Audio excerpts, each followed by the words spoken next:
Mwarumvise bababarira ko aya mashengero 11 bayahamagaye kwa president ntiyitaba. Mulisikia waliita makanisa 11 kwa rais na hawakuitika. Mu byukuri ntitwitavye. Kiukweli hatukuitika.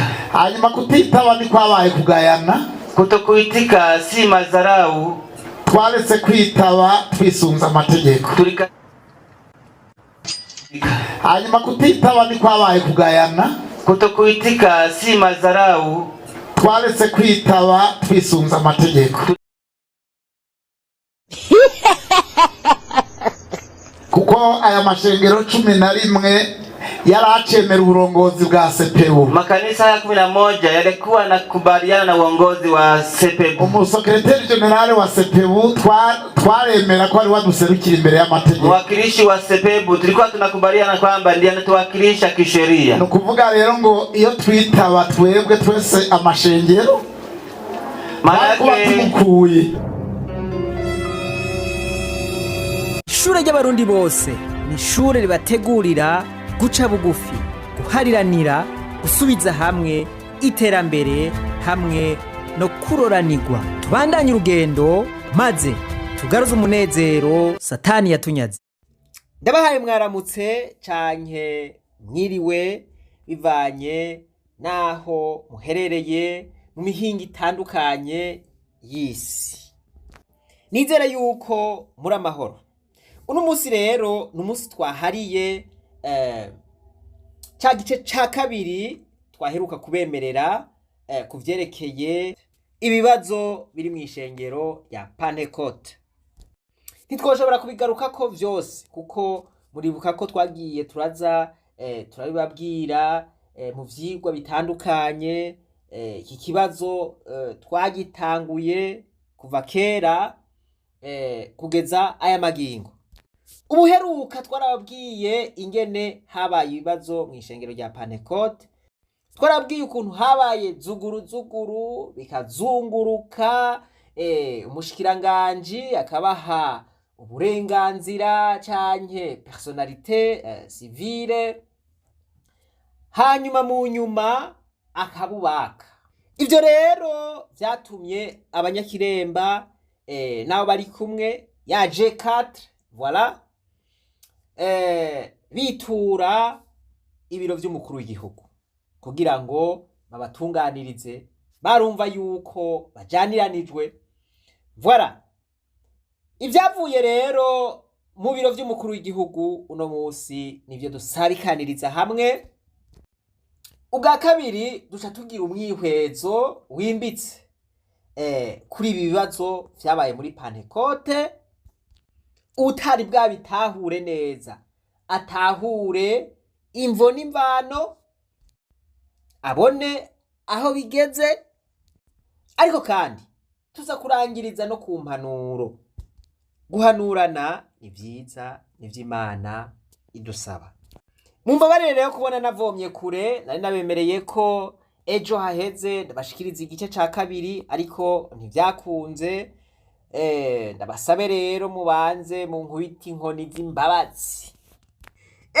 Nimumbagira ibisika wabaye imbabazi. Ndazi yuko hari abantu benshi barindiranye igishika iki gice ca kabiri.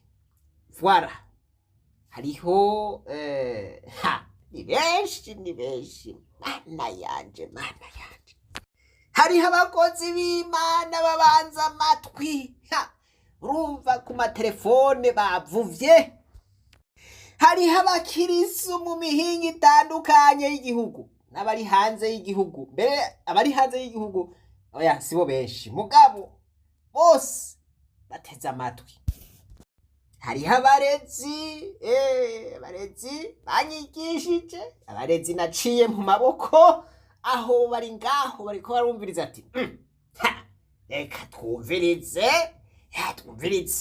muhungu ngahaga bashahu arakurikiza bimwe twamwigisha. Aho bari hariya reka twumvirize kwa dekona. Aha ni kugwembe wampaye inkarabo twiganye bari hariya. Telefone baguma ya hariho abategetsi twumve ko ahengama umve ko ahengama kuri iki kibazo. Bari hariya bavuvye, hariho abavyeyi hariya bahoze atanuwumva ko ijambo mugabo barindiye bagira bati reka twumve rutsure hariya yavukanye hariya twumve ingene avyifatamwo.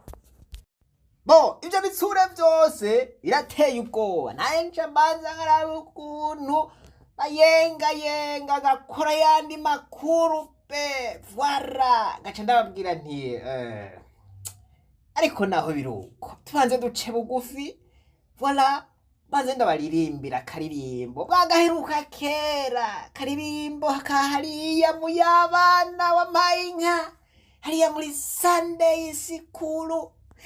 Mana yanje harya anagomba ndabatera inkuru ya wampaye inka. Utu turirimbo turahambaye cane ndakurahiye.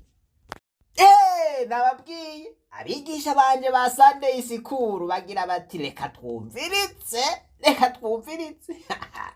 ya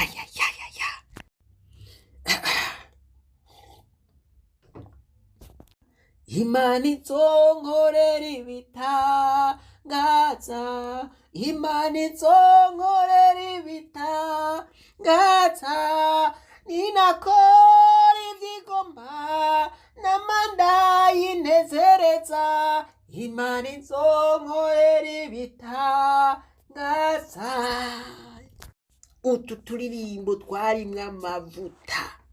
Umviriza rero, aka nako karahambaye cyane. Karavuga ngo mwemu yera manuka, mwemu yera manuka, mwemu yera manuka, imitima yacikire, mw'ishengero turagukeneye, mu bibazo turagukeneye, mu gihugu turagukeneye, imitima yacikire. Aho rero muca mutugira ko wampaye inka. Nuko rero ndasaba mpwemu yera ngo mfashe kino gikorwa, kandi namwe abatahuze ibikenewe. Nkuko nabibabwiye, iki gikorwa nticoroshe na gatoya.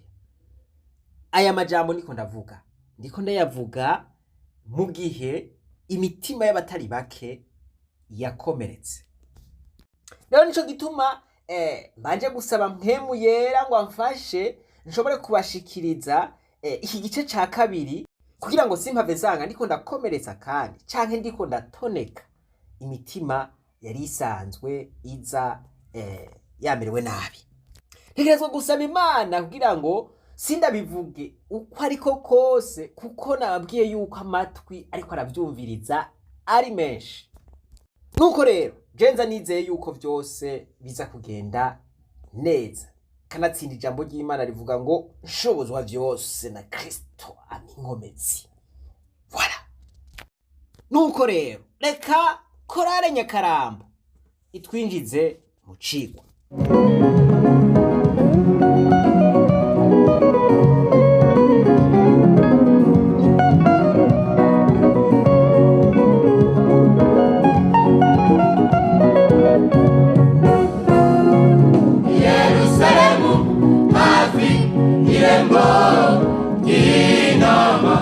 Hariho ikidengeri mu Giheburayo citwa Betesida, cari gifise amabara atanu.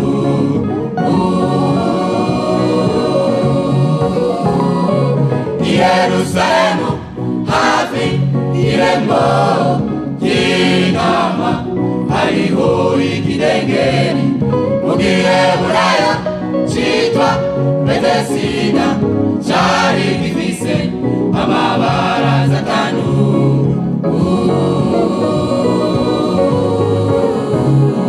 Murayo amabara atanu hariyo abarwayi benshi cane, bari barorereye ko bazazikuruka. Ibimuga n'abacupa indwara.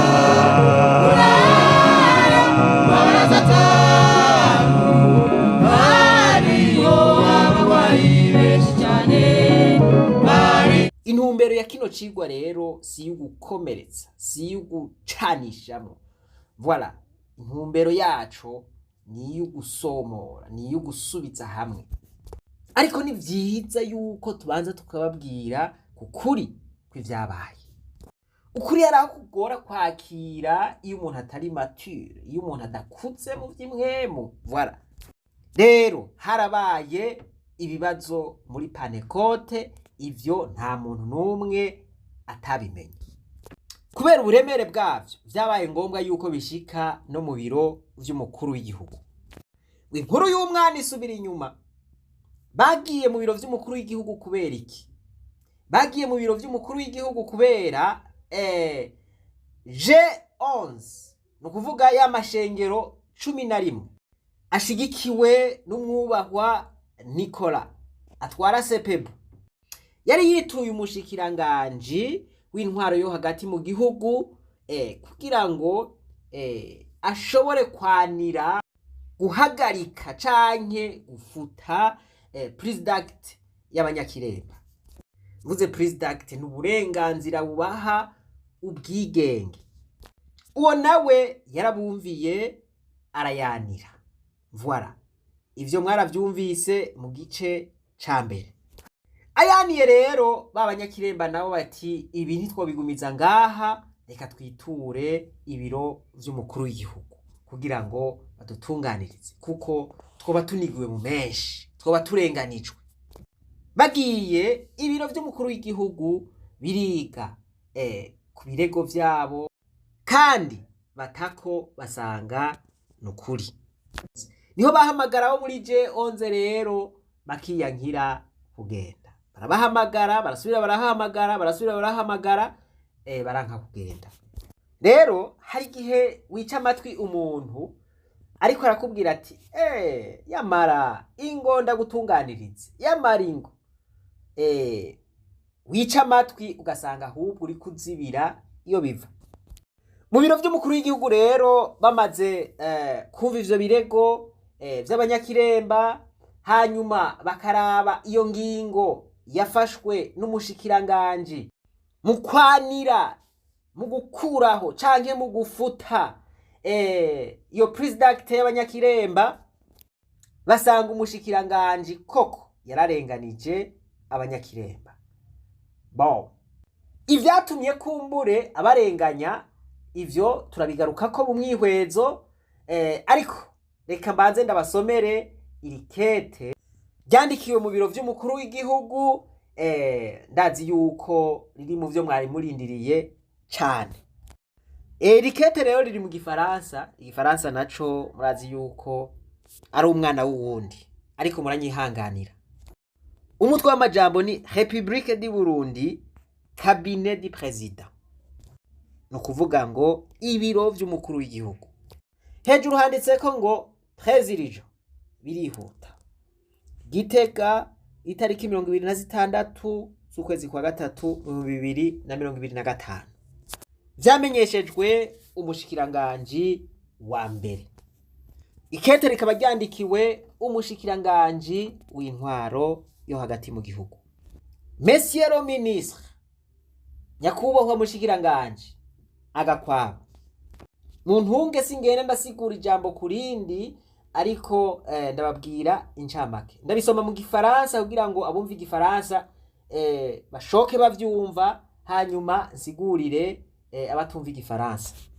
Le représentant légal de l'église Pentecôte de Kiremba, pasteur Nkunzimana Oscar, et le révérend deuxième pasteur, vice-président de l'Assemblée générale, Nirikana Eliakim, ont adressé une correspondance à son Excellence Monsieur le Président de la République, par laquelle ils ont formulé un recours en annulation contre votre décision numéro 530/256/CAB/2025 portant annulation de la prise d'acte numéro 530/4125/CAB/2024 du 17 juin 2024 de l'église Pentecôte de Kiremba.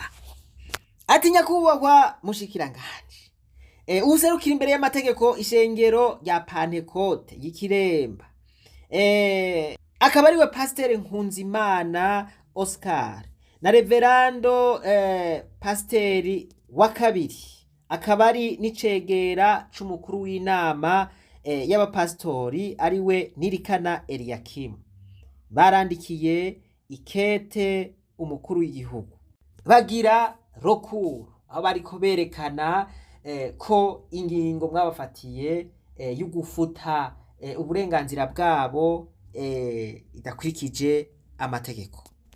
Iri jambo rokuru ntihagire uwo rideranja muri mwebwe mutumva igifaransa,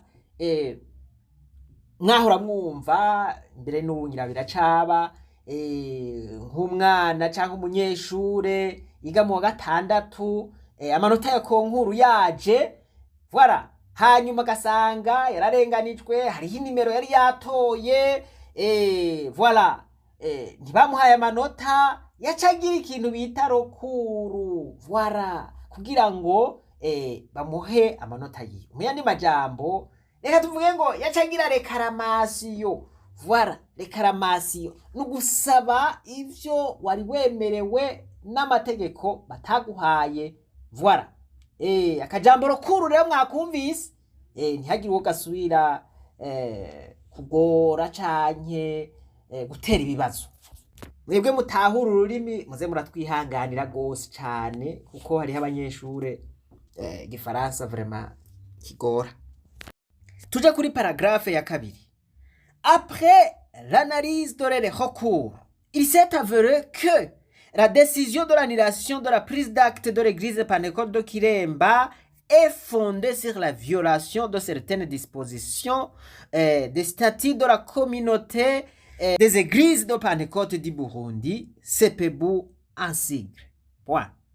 Or, les statuts de la CPBU de 2023 ne sont pas conformes à la loi organique numéro 1/30 du 16 septembre 2022 portant modification de la loi numéro 1/35 du 30 septembre 2014 portant cadre organique des confessions religieuses en son article 71 qui dispose que, voilà, entre guillemets, la présente loi ne met pas en cause les statuts et les droits propres de chaque confession, organisation ou mouvement religieux, pour autant qu'il soit conforme aux lois et règlements de la République du Burundi ainsi que les accords signés avec l'État. Bati hamaze kuba umwihwezo kuri iyo rokuru yabo, vyaragaragaye ko ingingo mwafashe y'ukwanira canke y'ugufuta uburenganzira bwabo mwisunze yuko hariho ingingo zimwe zimwe batakurikije, ingingo za CPBU bazivuzemwo ngaha.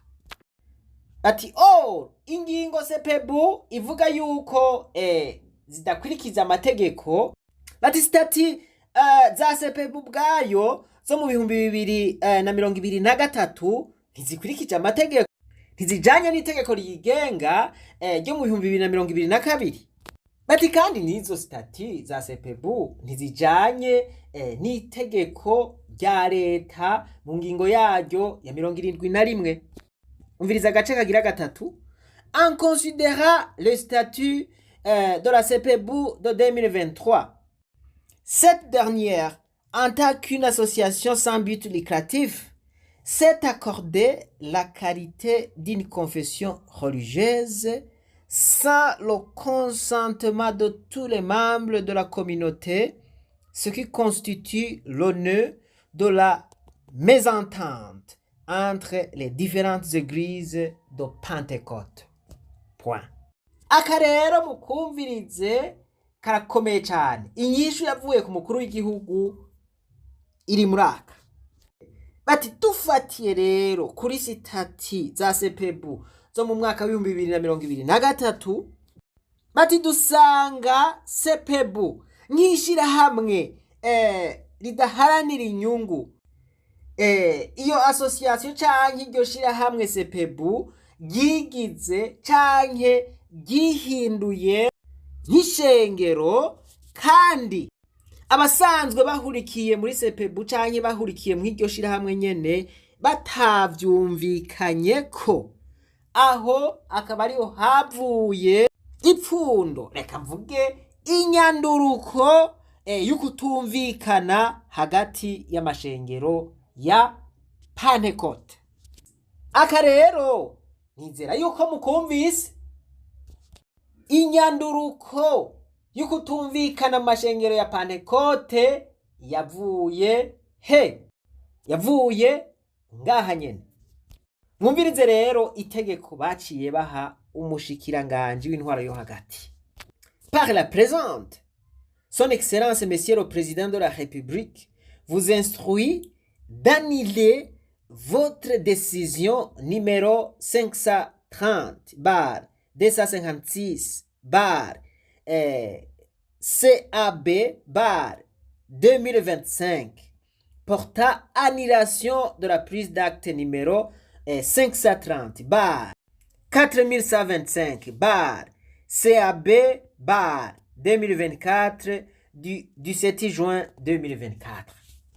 Bati kubw'ivyo vyose rero nyakubahwa mushikiranganje, umukuru w'igihugu aguhaye itegeko ry'ukwanira, ry'ugufuta ingingo mwaheruka gufata y'ukwaka uburenganzira bwo kwigenga ishengero rya Pentecote y'Ikiremba. Ibiharuro biragoye ntavyo nokwirirwa ndasubiramwo, ariko ibikuru nibi ndababwiye. Ivyahereye aho mwumviriza kandi kantu yongeyeko. Il vous est également instruit d'annuler la prise d'acte des statuts de la CPBU et de juger la conformité de cette association avec la loi numéro 1/02 du 27 janvier 2017 portant cadre organique des associations sans but lucratif. Point. Veuillez agréer, Monsieur le ministre, l'assurance de ma considération distingue. Le chef de cabinet civil du président de la République, Aloyize Sindayihebura, ashirako umukono, aterako ikidodo ngo pwa. Aka kantu kubwa nyuma rero ati sivyo gusa, nyene icubahiro umukuru w'igihugu agira ati camwanira na prise d'acte des statuts ya CPBU